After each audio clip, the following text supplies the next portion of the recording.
You once said that every climb is a penance. How has climbing helped you reflect in your life? Yung mountaineering in general, a life discovering and life enrichment journey yan. Parang akala ko ang hina ko. Akala ko pagdating sa ganito, aayawan ko or akala ko ganito akong klaseng tao. Pero you build your character along the way. When you look back, you can say na sulit yung buhay ko. It's a life well lived.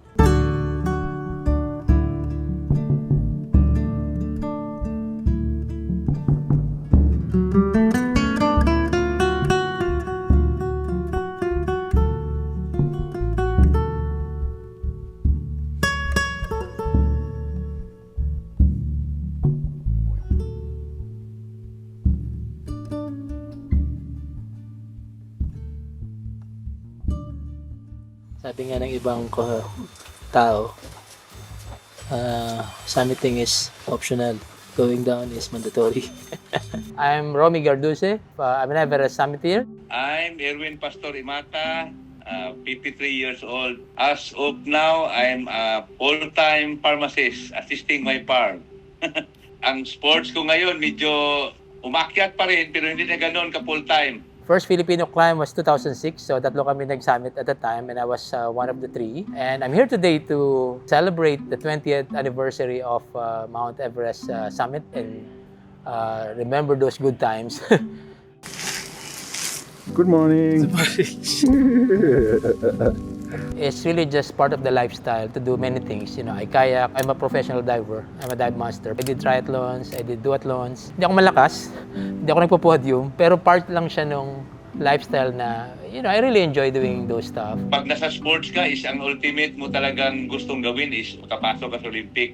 Since mountaineer kami, ang pinaka-ultimate or ano talaga mong gawin is to climb Mount Everest. Pero sa akin yung una, parang dream ko yan, pero parang iniris ko yan bigla na lang sa sarili dahil na lumaki tayo sa tropical country at the same time, yung financial medyo mahirap. Yung big game changer, I would say, is yung after I summit Mount Kilimanjaro, which is one of the 7 summits. After that, doon ko nagawa yung decision na bakit hindi ko gawin yung 7 summits. Took the first step, so why not continue it, di ba?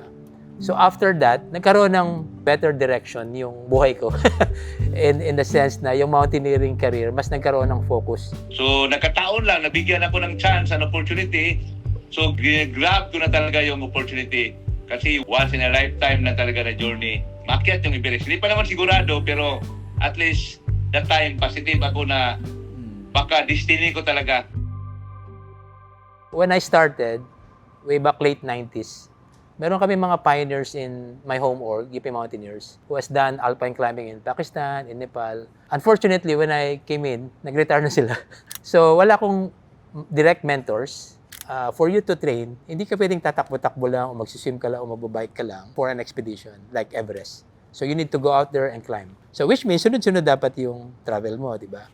I joined climbs na may mga teams na, and you learn from them. Ngayon, madali na with all the Google and AI.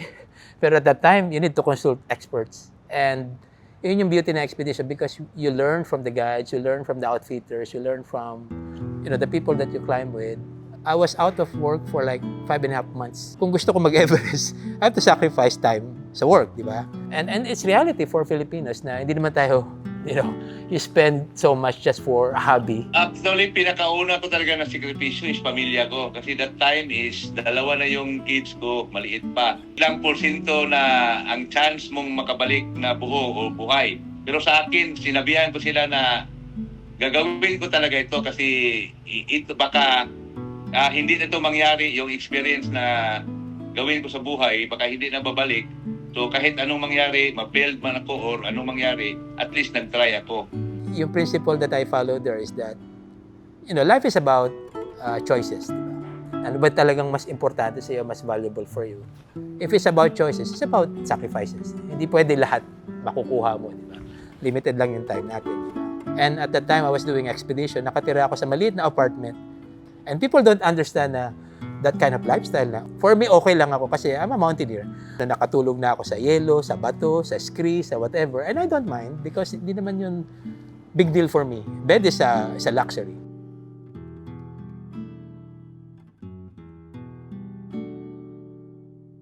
ano yung experience ko, yung feeling ko when I started the actual expedition. So I would say medyo mixed feelings. Definitely yung predominant feeling is that excited ka na after all these years finally nagkatotoo na ito na yon. Pero at the same time, alam mo yung ang laki ng pressure on you. Especially it's televised. And it's not even about dying, it's really failing on the objective. How do I even deliver? I'm not even sure if I can reach Camp 4. Ang daming worry along the way. Masaya ako na may 50% yung kaba kasi alam mo namang akyat ka ng Everest. Hindi ka 100% makabalik na buhay. Pero kailangan kong mag-focus uli para siyempre malaki na yung sakripisyo na ginawa ko sa sarili ko at sa pamilya ko, sa team. Part na talaga siya nung parang ultimate dream. Pero siyempre, before you even start that, marami na akong books na binabasa. Into Thin Air ni Jon Krakauer. This was the book about the 1996 disaster. So siyempre nakaka-worry din. Pero at the same time, when you read kasi a book about climbing Everest, may mga milestone yan eh. O narating nila yung Camp 1. So in your mind, parang bawat milestone, it excites you na, uy, finally na-checkan ko na. So when I was finally there and doing each milestone, parang meron ka ng mini fulfillment every time you reach that part.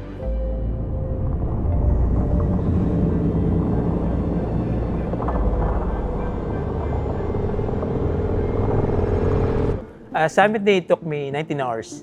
Pero yung Camp 3, yung pinakamabagal kong pace in my life. Parang 8 breaths, 1 single step. So imagine that. For you to take that 1 step, hinga ka ng 8 times. Oxygenate. Towards the end, kitang-kita ko na yung campsite. I can reach the campsite. Took me 1 hour. Pagdating mo ng Camp 4, same night, aakit ka na ng summit. So wala kang time to recover. In fact, you cannot recover sa Camp 4. You're just declining in terms of yung health and fitness mo. Because you're in that zone. That zone means, pinapatay ka na niya unti-unti. Sleepy, tired.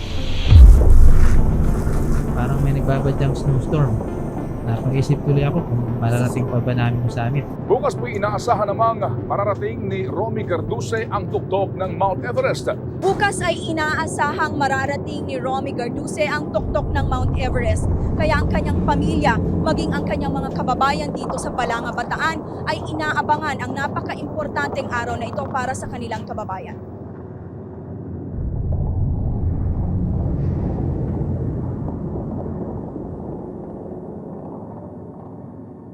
Sa loob ng 3 araw simula nang iwan niya kami sa base camp, hindi kami makakontak kay Romy sa satellite phone. Nung gabi na yon, talagang hinintay namin makatawag siya or makaradyo dahil kinakabahan kami dahil nga masama yung panahon. Yung iba, it's all about summits. It's really just chapter by chapter na experience, step by step. And kasi kung masyado kang nag-focus dun sa goal lang, hindi mo siya ma-enjoy. And it took me a while before I developed that kind of mindset. Kasi dati ganun din ako eh. Worried lang ako sa outcome. Gusto ko lang mag-summit. Isip ako ng isip na summit, tapos hindi ko rin pala magagawa. So, might as well just enjoy the journey. Meron siyang gawin ha. Madaling sabihin na enjoy the journey, pero when you're there, iniisip mo lang kasi yung summit eh. Walang medyo mahirap na gawin sa buhay basta may determination at saka tiwala sa sarili, tiwala sa Diyos. Siya yung dahilan na saan ang galing yung lakas natin, saan ang galing yung talino natin, lahat. Kailangan mo talagang ibalik sa Diyos lahat. Yung mountaineering in general, a life discovering and life enrichment journey yan. Parang akala ko ang hina ko. Akala ko pagdating sa ganito, aayawan ko or akala ko ganito akong klaseng tao. Pero you build your character along the way. When you look back, you can say na sulit yung buhay ko. It's a life well lived. Once in a lifetime na talaga na journey, maakyat yung Everest. Baka destiny ko talaga. Na naakyat ni Erwin Pastor Emata kaninang alas 7:34 ng umaga ang tuktok ng Mount Everest. Si Emata ang ikalawang Pilipinong nakatuntong sa rurok ng pinakamatayog na bundok sa mundo, kasunod ni Leo Oracion. I can't hear you! I can't hear you! Romy, base camp.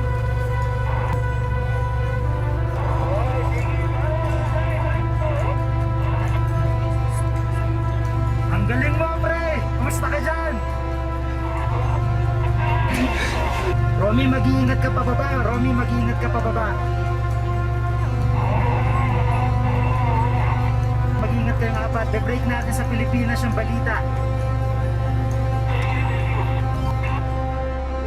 Sa wakas, nasa summit na ako! Oh, Pinoy! Message na lang po kay Romy. Proud dahil na-accomplish niya yung dapat niyang ma-accomplish. Very happy.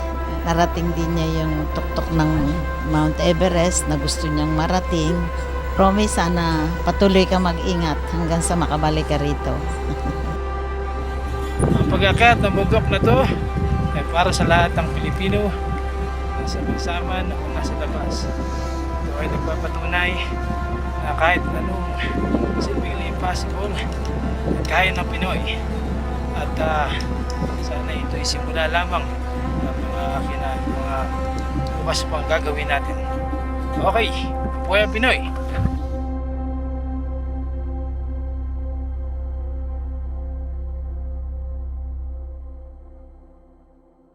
Okay, thank you. Dami nun pero swerte na yung 1 minute na ilalabas, di ba?